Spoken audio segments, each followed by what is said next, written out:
Amigas y amigos de Revista Exitosa, tengo el agrado de encontrarme en la presencia del doctor Luis Mena Blum, ortopedista, traumatólogo y subespecialista en columna. Buenas, doctor. Buen día, ¿cómo estás?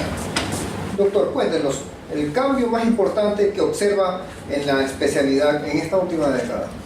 Bueno, creo yo que los cambios más importantes es que tanto en la parte traumatológica como en la parte de columna hay mayor tendencia cada vez por hacer todos los procedimientos mínimo invasivos. En la parte traumatológica podríamos hablar de que se utilizan más clavos intramedulares, de placas de bajo perfil en las cuales se hacen incisiones mínimas para poder realizar cierto tipo de procedimiento. Y en columna cada vez la tendencia aumenta en la colocación de tornillos percutáneos, en procedimientos percutáneos para retiro de las hernias discales. Cuéntenos, ¿cómo ve usted el presente y el futuro en el tratamiento de las enfermedades de la columna? Bueno, se ha avanzado mucho en realidad en el tratamiento de las enfermedades de la columna. Hoy en día se utilizan métodos endoscópicos para el retiro de hernias discales y lo que esperamos es que en algún momento salga algún procedimiento que sirva para rehidratar el disco y tal vez tratar de evitar una progresión de la enfermedad discal, de este proceso degenerativo que lleva a la hernia discal. Entre las condiciones que afectan la columna vertebral existe una conocida como hernia discal. ¿Qué es y qué provoca? Perfecto. La hernia discal en realidad es la etapa final de un proceso degenerativo del disco, en el cual se comienza por la deshidratación discal.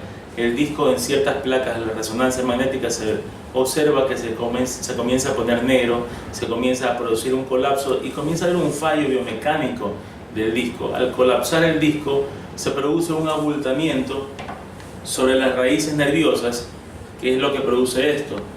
El núcleo se revienta, se sale y también se rompe lo que es el disco, el anillo y el discal, exactamente, el anillo fibroso, y comienza a hacer una compresión sobre las raíces de esta manera.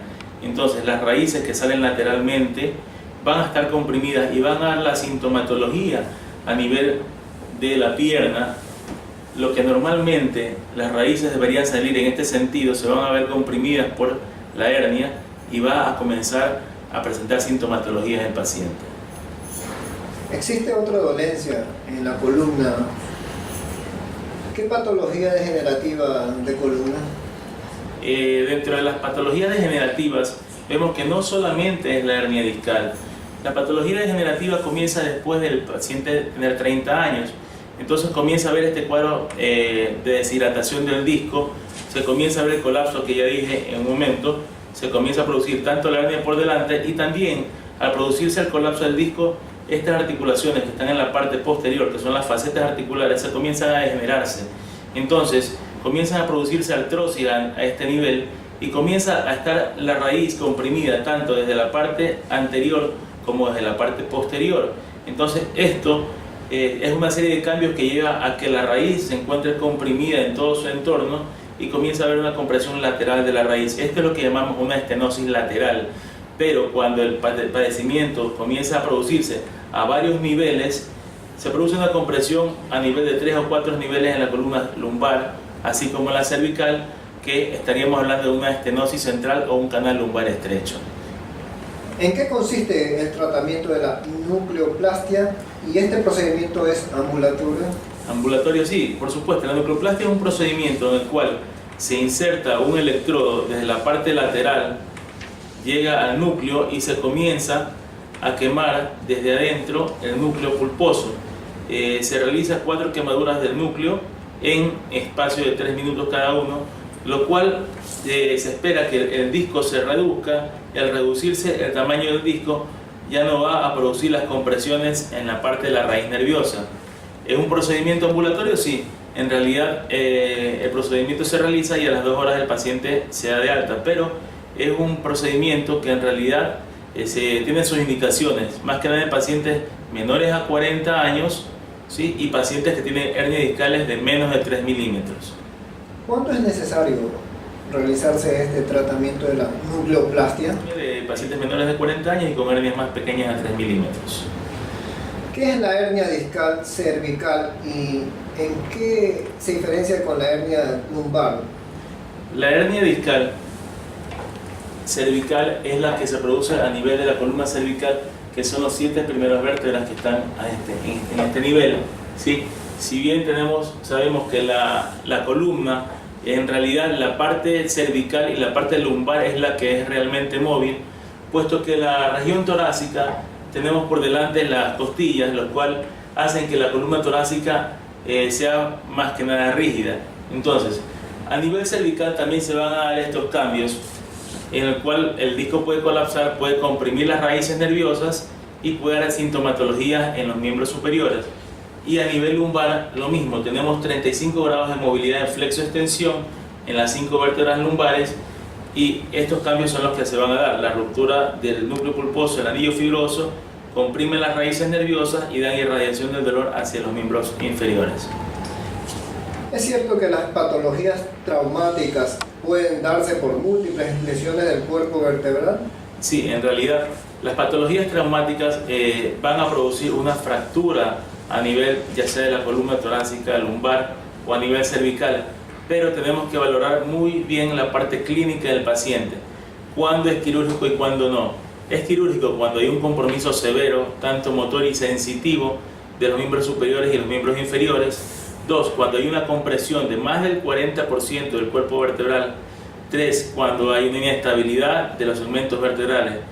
4, cuando hay un fragmento que es del muro posterior, de la parte posterior de la vértebra, que esté comprimiendo tanto a nivel medular en la región cervical y a nivel de las raíces nerviosas, a nivel lumbar, que me estén dando sintomatología neurológica. Esa va a ser básicamente parte de mi indicación quirúrgica. Coméntenos acerca de las deformidades vertebrales en los niños. Las deformidades vertebrales en los niños son múltiples.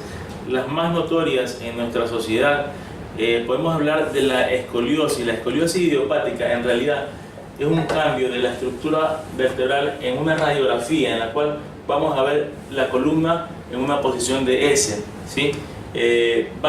Nos va a dar esa posición porque va a haber distintos trastornos durante el proceso de progresión en la pubertad en el niño. Entonces, la escoliosis idiopática podemos hablar que se produce más frecuentemente en niñas, en un 80%, más frecuentemente que en los varones, y tiene que ser revisada tanto por un médico especialista para la corrección de esta curvatura, puesto que sabemos que las escoliosis, cuando tienen mayor de 40 grados, son para tratamiento quirúrgico. Menos grados puede tratarse con un corset o con rehabilitación. Otro tipo de escoliosis también muy frecuente que tenemos es la escoliosis congénita, la cual se produce por un trastorno de la formación y en la segmentación de las vértebras, que pueden ser cervicales, dorsales o lumbares, los cuales, al haber un trastorno de la formación, estamos hablando que la mitad de la vértebra no se forma y la otra mitad sí, lo cual va a darnos la tendencia para que se forme una escoliosis congénita, y también tiene que ser revisado por un especialista esto para llegar a un tratamiento adecuado. Y la otra forma más frecuente es la escoliosis sindrómica, en el cual no solamente vemos un trastorno a nivel de la columna, sino que vemos asociado una serie de signos en los cuales pueden haber alteraciones a nivel cardíaca, puede haber alteraciones a nivel hormonales, puede darse también con deformidades a nivel de las manos. Así vemos también como son los síndromes de Marfan, síndrome de Morquio y otros. ¿Qué es artrosis cervical y cuáles son sus efectos? Bueno, a nivel de la artrosis, como ya vemos distintos cambios. 1, el colapso del disco, la hernia discal por delante.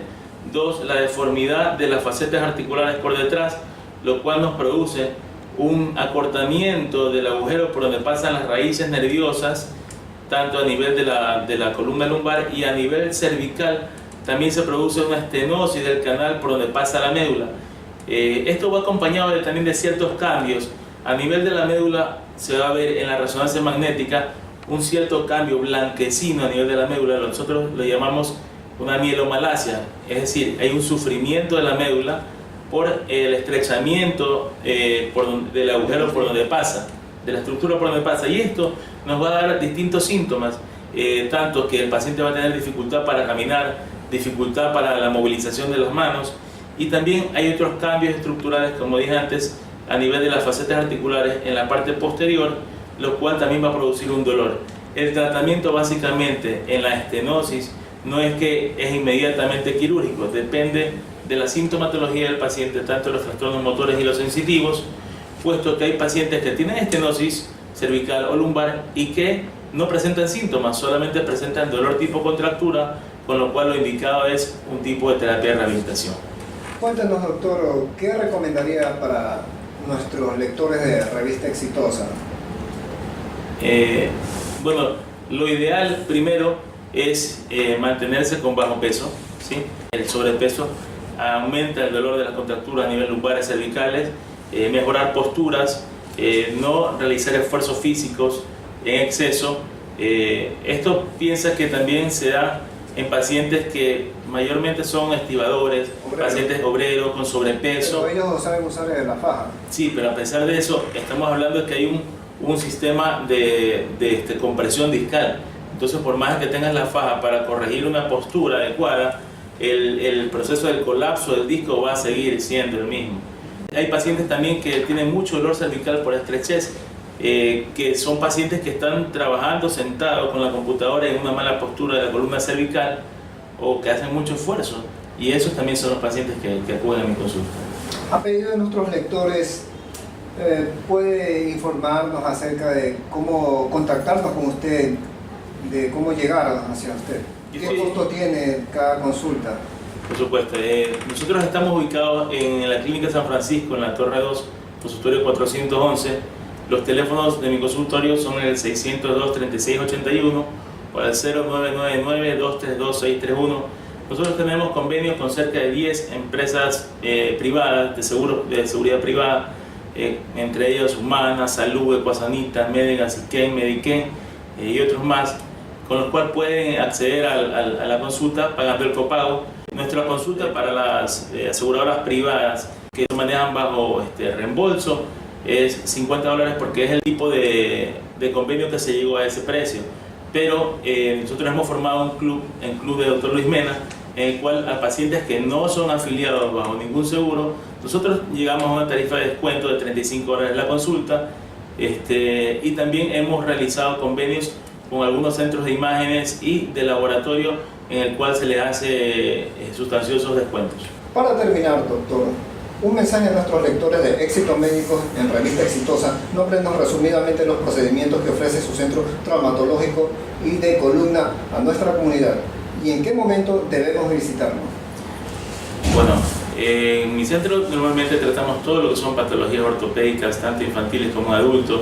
También realizamos todo lo que son fracturas de huesos largos y de huesos cortos, todo lo que son osteosíntesis en todo el nivel del organismo.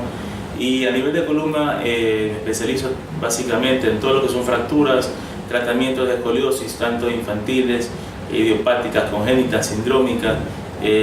También realizamos todo lo que son artroscopías de rodilla y hombro, artroplastia de cadera y rodilla.